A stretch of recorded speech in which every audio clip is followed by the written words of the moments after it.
हिंदू शास्त्र के अनुसार शरद पूर्णिमा के दिन ही माँ लक्ष्मी का जन्म हुआ था, यानी माँ लक्ष्मी समुद्र मंथन के द्वारा इसी दिन प्रकट हुई थी। पुराणों के अनुसार शरद पूर्णिमा के दिन माँ लक्ष्मी भगवान विष्णु के साथ गरुड़ पर बैठकर पृथ्वीलोक में भ्रमण के लिए आती हैं। यदि भक्त इस दिन माँ लक्ष्मी की पूजा आराधना सच्चे मन से करें तो माता अपने भक्तों पर कृपा बरसाने के साथ साथ वरदान भी देती है। यह पूर्णिमा हर साल शुक्ल पक्ष की तिथि को मनाई जाती है।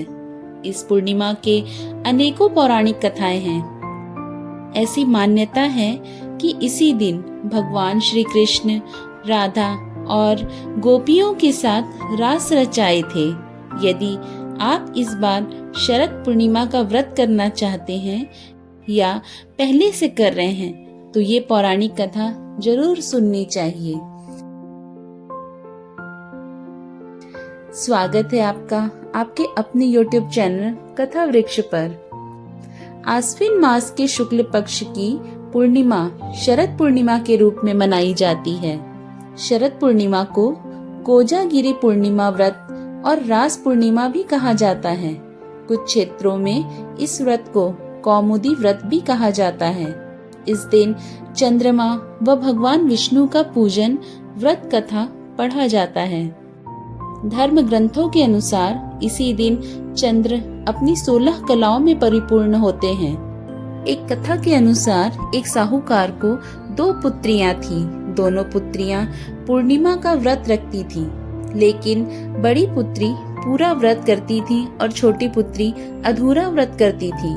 इसका परिणाम यह हुआ कि छोटी पुत्री की संतान पैदा होते ही मर जाती थी। उसने पंडितों से इसका कारण पूछा तो उन्होंने बताया कि तुम पूर्णिमा का अधूरा व्रत करती हो, जिसके कारण तुम्हारी संतान पैदा होते ही मर जाती है। पूर्णिमा का पूरा व्रत विधि पूर्वक करने से तुम्हारी संतान जीवित रह सकती है। उसने पंडितों की सलाह पर पूर्णिमा का पूरा व्रत विधि विधान से किया। बाद में उसे एक लड़का पैदा हुआ, जो कुछ दिनों बाद ही फिर से मर गया। उसने लड़के को एक पीढ़े पर लेटाकर ऊपर से कपड़ा ढक दिया। फिर बड़ी बहन को बुलाकर लाई और बैठने के लिए वही पटा दे दिया। बड़ी बहन जैसे ही उस पर बैठने लगी, उसका घाघरा बच्चे को छू गया। बच्चा घाघरा छूते ही रोने लगा। तब बड़ी बहन ने कहा कि तुम मुझे कलंक लगाना चाहती थी, मेरे बैठने से यह मर जाता। तब छोटी बहन बोली कि यह तो पहले से ही मरा हुआ था, तेरे भाग्य से ही यह जीवित हुआ और तेरे पुण्य से ही यह जीवित हुआ है। इसके बाद नगर में उसने पूर्णिमा का पूरा व्रत करने का ढिंढोरा पिटवा दिया।